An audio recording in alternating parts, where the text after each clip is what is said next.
Job లేక ఇబ్బంది పడుతున్నారా? అయితే మెడికల్ కోడింగ్ మీకు మంచి ఆప్షన్. వెంటనే కాల్ చేసి కోర్సులో జాయిన్ అవ్వండి. నమస్తే అమ్మా. నమస్తే అమ్మా. అమ్మా, ఈ మధ్య కాలంలో భార్యాభర్తలకి గొడవలు ఎక్కువగా రావటం, విడిపోవడం చూస్తున్నాం. కారణం ఏదైనా కావచ్చు. అయితే అనుమానం ఒకటి ప్రధాన కారణమని, అలాగే ఇల్లీగల్ రిలేషన్స్ ఇవి చూస్తూ ఉన్నాం కదా. వీటిని ఎలా అదుపు చేయాలి అంటే అది వారి వ్యక్తిత్వాన్ని బట్టి ఆధారపడి ఉంటుంది. అసలు పూర్వకాలంలో ఎలా ఉండేదమ్మా? ఇలాంటి సమస్యలు నిజంగా అప్పుడు కూడా ఉండేవా? కాంప్రమైజ్ అయ్యేవారా? ఎన్ని ప్రశ్నలు వస్తున్నాయో చూడండి. కాంప్రమైజ్ అయ్యేవారమ్మా. ఉండేవి ఇలాంటి సమస్యలు. ఎందుకు ఉండవమ్మా? మానవులన్నాక మనోభావాలు ఉంటాయి, ఇష్టానిష్టాలు ఉంటాయి. కాకపోతే ఒకసారంటూ పెళ్ళి అని అయ్యాక ఇది మనం విడగొట్టడానికి వీల్లేంది అనేటటువంటి విశ్వాసం ఉండేది. అందువల్ల దాన్ని నిలబెట్టుకోవడానికే ప్రయత్నాలు చేసేవారు. ఏదో చిన్న చిన్న ఆకర్షణలు ఉంటే కూడా జయించేవాళ్ళు చాలా వరకు. ఎక్కడన్నా ఒకళ్ళిద్దరు జయించలేని పరిస్థితులు వస్తే కూడా దాన్ని తర్వాత అదుపులో పెట్టుకోవడం, జాగ్రత్త పడడం ఇలా జరిగేది. కాపురం విడిపోవడం అన్నది ఉండేది కాదు. మనకి మంత్రాలు కలపడానికి ఉన్నాయి కానీ విడిపోవడానికి లేవమ్మా. విడిపోవడానికి మంత్రాలు ఉన్నాయా? లేవు. మరి ఎలా విడిపోతారు? మంత్రబద్ధంగా కదా మీరు పెళ్ళయింది. అందుకనే చట్టపరంగా విడిపోతున్నారు కదా. చట్టం వేరు, నేను మాట్లాడేది ధర్మం వేరు. అవును అవును. ధర్మంగా మీరు మంత్రాలతో పెళ్లి చేసుకున్నారు. అవును. తర్వాత రిజిస్టర్ చేసుకుంటున్నారు కానీ ముహూర్తము, నలుగురిని పిలిచేది, భోజనం పెట్టేది, ఆ నలుగురు అక్షింతలు వేసేది, రిజిస్ట్రేషన్ చేసుకున్న చోట ఎవరు మీకు అక్షింతలు వేయటల్లా. వాళ్ళెవరు ఆమోదించారో లేదో కూడా అక్కర్లా. శుభలేఖ పట్టుకెడితే రిజిస్టర్ చేస్తున్నారు, అక్కడ సాక్షులు కూడా అక్కర్లా కదా. అవును. శుభలేఖ ఫోటో పట్టుకెడితే చాలు రిజిస్టర్ చేస్తున్నారు. అటువంటప్పుడు మీకు అది ఊరికే చట్టంలో మేము అయ్యిందే అని గుర్తుపెట్టుకోవడానికి పనికొచ్చింది కానీ నిజానికి మీకు పెళ్లి బంధం కలిసింది ఎక్కడా? మంత్రాలతో. విడిపోవడానికి మంత్రాలు ఉన్నాయా? లేవు కదా. మరి ఎందుకు ధైర్యం చేస్తున్నారు? అంటే వీటిని జయించలేక అమ్మా, రెండూ చూసుకుందాం. నేను ఇప్పుడు ఈ ప్రశ్నలో రెండు అంశాలను తీసుకొచ్చాను మీ ముందుకి. ఒకటి అనుమానం, అక్కడ సమస్య ఉన్నా లేకపోయినా అనుమానం అనే కోణంలో చూడటం ఒకటి, భార్య గాని భర్త గాని ఇరువురిలో. ఇంకొకటి ఇల్లీగల్ రిలేషన్స్. అంటే సగానికి సగం కారణాలు ఇవేనేమోనని నా భావన. మీరేమంటారు? చాలా వరకు ఇవి. కానీ వీటికి మౌలికంగా ఉన్నటువంటి బేస్ ఏమిటంటే భవనం ఇది. కానీ దాని పునాది ఎక్కడుందంటే బాగా వ్యక్తిత్వం ముదిరిపోయిన తర్వాత పెళ్లి చేసుకుంటున్నారు. నేను నా కంఫర్ట్ జోన్ నుంచి నేను బయటికి రాను, నేను సర్దుకోను, నా ఇష్టం వచ్చినట్టు ఉంటాను అనేటటువంటి ఎవరి అభిప్రాయాలు వాళ్ళు చాలా గట్టిగా సిమెంట్ అయిపోయి దృఢమైపోయినాక అయ్యాక అది అసలు బ్రేకే తప్ప సర్దుబాటు అన్నది లేనటువంటి స్థితిలోకి వచ్చిన తర్వాత పెళ్లిళ్ళు అవుతున్నాయి గనక ఈ సమస్య వస్తుంది కాదమ్మా. సరైన వయసులో అంటే కనీసం మనం అనుకుందాం ఒక 21 నుంచి 25 లోపు ఆడపిల్ల కానీ మగపిల్లలు కానీ ఆ వయసులో పెళ్లి చేసుకున్నారు అనుకుందామమ్మా. ఒక 10 ఏళ్ళు కాపురం చేశారు. ఒకటి అనుమానం కావచ్చు, లేకుంటే ఇంకొక రిలేషన్ మెయింటైన్ చేయడం కావచ్చు, ఇద్దరిలో ఎవరో ఒకరు. అలాంటి సమస్య వచ్చినప్పుడు అర్లీగా పెళ్లి చేసుకోవటం వల్ల వీళ్ళు విడిపోరంటారా? అట్లా కాదమ్మా. ఇక్కడ ఏమవుతుందంటే 20 ఏళ్లకో 21 ఏళ్లకో పెళ్ళి అంటే ప్రస్తుతం ఉన్నటువంటి ఆహారం కారణంగాను, ప్రస్తుతం మనకున్నటువంటి ఎక్స్పోజర్ కారణంగాను వాళ్ళకి స్త్రీ పురుష భావం, స్త్రీ పురుష సంబంధాలకు సంబంధించిన అవగాహన 10-12 ఏళ్లకల్లా వచ్చేస్తుంది. ఈ రావడం వల్ల ఆకర్షణలు ఉన్నాయి. ఆకర్షణలతో ఆపుకుంటే కొంత పర్వాలేదు, ఏదో క్రష్ ఇలాంటి పదాలు వాడుతున్నారు. అవి ఆగకుండా అది భౌతికమైనటువంటి సంబంధాల దాకా కూడా వెళ్ళిన సందర్భాలు ఉన్నాయి. ఇవి బయటపడి కాపురాలు చెడిపోవడం, బయటపడి సంబంధం మధ్యలో బ్రేక్ అవ్వడం ఒకటైతే, నాకుంది గనక అవతల వాళ్ళకు కూడా ఉందేమో అనేటువంటి అనుమానం ఉంటుంది. తానెంతో జగమంత కదా. నాకు చిన్నప్పుడు నేను చదువుకునేటప్పుడు నా క్లాస్మేట్ మీద నాకు క్రష్ ఉండేది. నా భర్తకు కూడా ఉండే ఉంటుంది ఎవరి మీదో, నా భార్యకు కూడా ఉండే ఉంటుంది ఎవరి మీదో. దీనికోసం నేను సెర్చ్ చేయడం మొదలు పెడతా. మొదలుపెట్టి ఎక్కడో వాళ్ళ కాలేజీ లెవెల్లో ఉన్న ఫోటోనో మరేదో, ప్రస్తుతం అయితే ఈ సెల్ ఫోన్లో ఏదో ఫేస్బుక్లో, వీటిల్లో ఎక్కడో ఏదో ఒక క్లూ చిన్నది దొరికితే అనుమానం నా మనసులో ఉంది కదా, అది అలా అలా అలా అలా అల్లుకుపోతుంది. ఇది కారణమయ్యి బాధించటం ఉంది.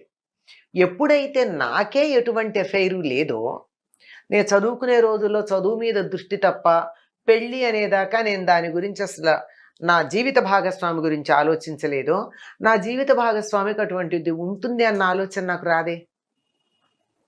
నాకుంటే కదా వచ్చేది. ఎప్పుడైతే అనుమానించడం మొదలు పెడతారో రెండో వాళ్ళకు వచ్చేస్తుంది. ఈ అనుమానం పెనుభూతం అని చెప్పారమ్మా. అనుమానం ఉంటే ఆ దృష్టితో చూస్తే ఏది కూడా దానికి అనుగుణంగానే కనపడుతుంది. అన్నా చెల్లెలు కలిసి పెడుతుంటే కూడా అనుమానం దృష్టితో ఉన్నప్పుడు ఏదో బజార్ ఎడతారండి.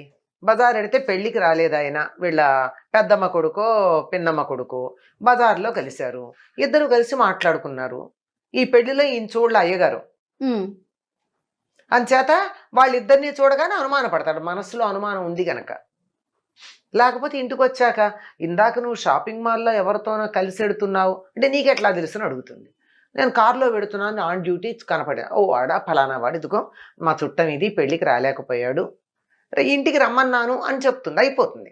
కానీ అది లేకుండా ఉండేటప్పటికీ అతను ఎవరో అనే అనుమానం వస్తుంది కదా. ఇదే అమ్మాయి కూడా భర్త గురించి అలాగే అనుమానపడేటటువంటి అవకాశం ఉంది.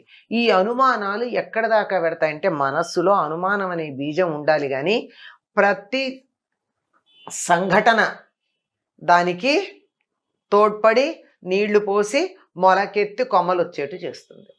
కనుక అసలు ముందు ఎదుటి వాళ్ళని అనుమానించటం అనే దాన్ని పక్కకు పెడితే సగం కాపురాలు బాగుంటాయమ్మా.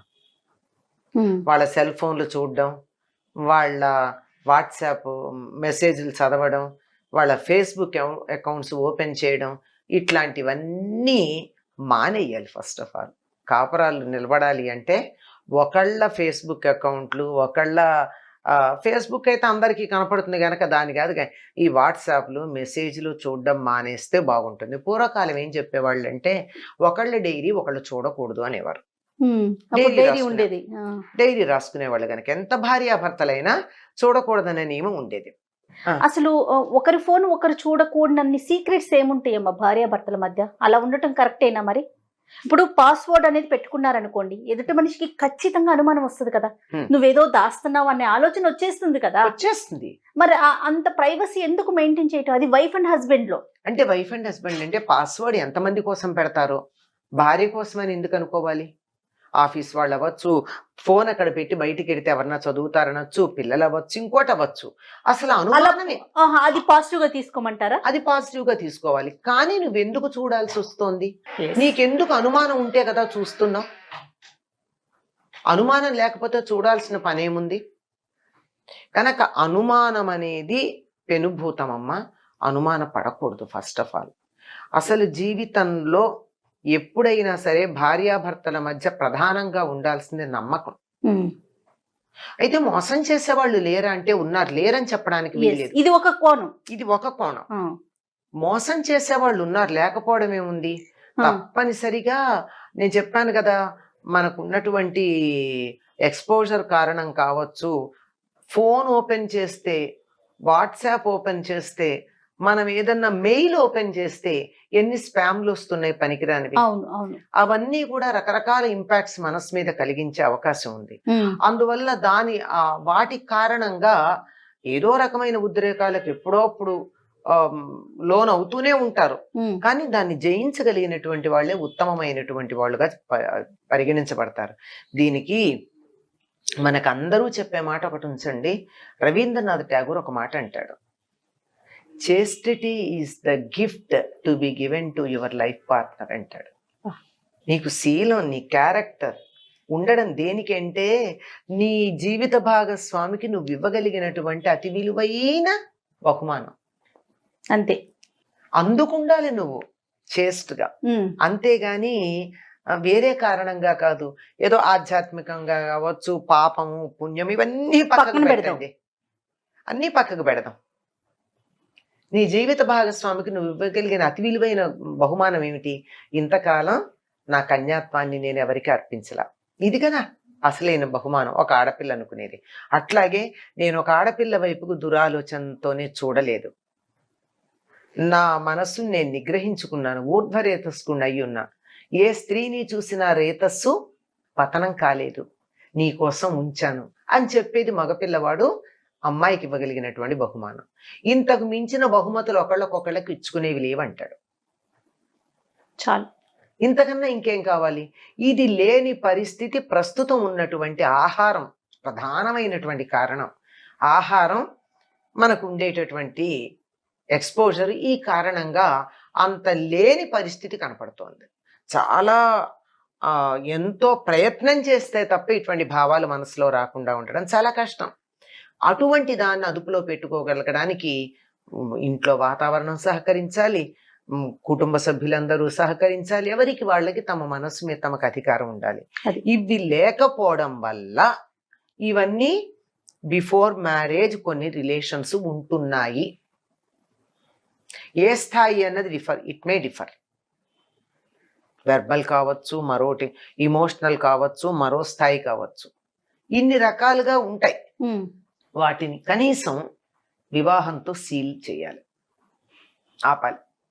ఖచ్చితంగా కొనసాగించినప్పుడే సమస్య వస్తుంది. ఇది ఎప్పుడైతే ఒక అమ్మాయి కానీ అబ్బాయి కానీ తన జీవిత భాగస్వామి మరొకరితో జీవితాన్ని పంచుకుంటున్నారు అంటే భరించడం చాలా కష్టం అమ్మా, చాలా కష్టం. ఎందుకంటే మీకు ఇద్దరు స్నేహితులే ఇద్దరు ముగ్గురు ఉండడం కన్నా భరించలేం. నిజమైన స్నేహితులు ఇద్దరికన్నా ముగ్గురు కన్నా ఉండరమ్మా. అంతకన్నా ఉంటే వాళ్ళు పరిచయస్తులు మాత్రమే, మిత్రులు అనడానికి వీల్లేదు. అటువంటిది జీవిత భాగస్వామి ఒక్కళ్లే ఉండడం. సనాతన ధర్మం ప్రకారం ఏకపత్ని వ్రతం పాతివ్రత్యం అనేది ప్రతి వాళ్ళు పాటించాల్సిన విషయం. రాముడు ఏకపత్ని వ్రతం ఎందుకు పాటించాడు? మీ అందరూ అట్లా ఉండమని. సీత పాతివ్రత్యం ఎందుకు పాటించింది? అలా ఉండాలని చెప్పి. అందుకే వాళ్ళు ఆదర్శప్రాయంగా ఉన్నారు. అట్లా లేని పరిస్థితులు ఇంతకు ముందు జరిగితే కనీసం వివాహం తర్వాత అట్లా ఉండాలి కదా. అట్లా లేకపోతే భరించడం చాలా కష్టం.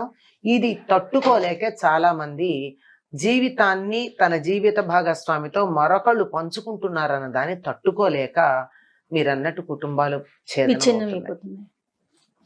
తట్టుకోగలిగిన వాళ్ళు కలిసి ఉంటున్నారు అంతే. కలిసి ఉంటున్న వాళ్ళు చాలా మంది తట్టుకోగలిగిన వాళ్ళు.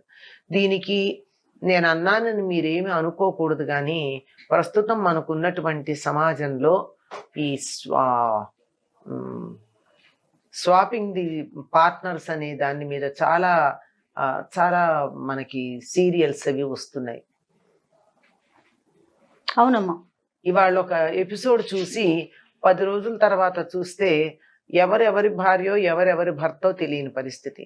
ఇట్లాంటి కల్చర్ ఏదో చాలా గొప్ప కల్చరు అనేటటువంటి అభిప్రాయం చాలా మందిలో కలుగుతుంది. అలా ఉండడం మనం వీఆర్ ట్రెండీ అలా ఉంటే అనేటటువంటి దృఢాభిప్రాయం లేనటువంటి వాళ్ళకి, అంటే వ్యక్తిత్వం మీద కానీ మోరల్స్ మీద కానీ దృఢమైన అభిప్రాయం లేని వాళ్ళకి ఇటువంటివి ఆకర్షణీయంగా కనిపించి మేము కూడా ట్రెండీగా ఉంటాం అనుకునే పరిస్థితి వస్తుంది. ఒకటి కాదమ్మా కారణాలు, మౌలికంగా విలువలు లేవు. కానీ చూడండి ఎన్ని అంశాలు వస్తున్నాయి కదమ్మా. ఒకటి కాదు, రెండు కాదు. అన్న ఈ విషయం ఏదైతే ఉందో ఇది కనీసం కొన్ని వందల సామాజిక అంశాల యొక్క కంప్యూటెడ్ రిజల్ట్. ఇది ఒకటి కాదు. నేను చెప్తున్నా, ఆహారం దగ్గర నుంచి, విహారం దగ్గర నుంచి, అలవాట్ల దగ్గర నుంచి, మీడియా దగ్గర నుంచి అన్ని. నమస్తే.